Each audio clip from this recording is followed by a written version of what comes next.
अगर कोई तोता आपको राजाओं की गुप्त बातें बताने लगे, वो भी सदियों पुरानी, तो आप क्या करेंगे? एक ऐसा तोता जो दिन में तो चुप रहता, लेकिन रात होते ही महल के सबसे बड़े राज उगल देता। क्या वो कोई साधारण पक्षी था या किसी आत्मा का वास? और जब बीरबल ने उसकी असली कहानी खोजी, तो पूरा दरबार रो पड़ा। ये कहानी है एक ऐसा तोता जो इतिहास सुनाता था, ऐसी कहानी जो आपके दिल को छू जाएगी। राजा अकबर को अजीब चीजों में बड़ा शौक था। एक दिन दूर दराज से एक साधु आया और एक रंग बिरंगा तोता भेंट में दे गया। यह तोता बहुत खास है महाराज, उसने कहा। इसे ध्यान से रखना।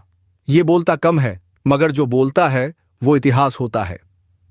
सब हंस पड़े, पर अकबर ने शौक से उसे महल में रख लिया। दिन बीते, तोता बस चुपचाप बैठा रहता। पर एक रात बीरबल जब महल में गश्त पर थे, उन्होंने सुना मालिक ने किला जलवा दिया, सैनिकों को बंदी बना लिया और राजकुमारी को कैद। बीरबल चौंक गए। उन्होंने देखा वो तोता धीरे धीरे आंखें बंद करके बोल रहा था।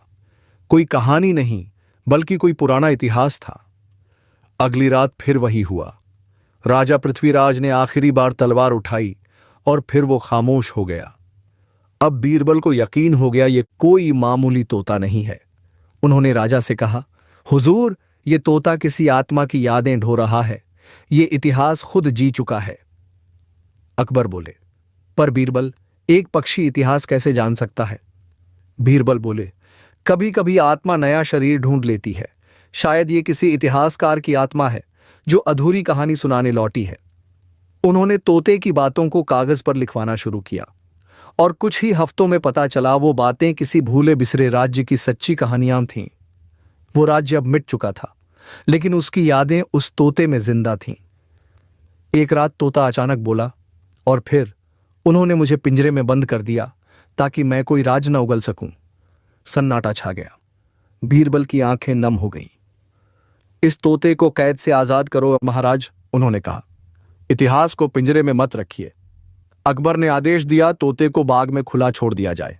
और क्या कमाल, उस रात के बाद तोता चुप हो गया।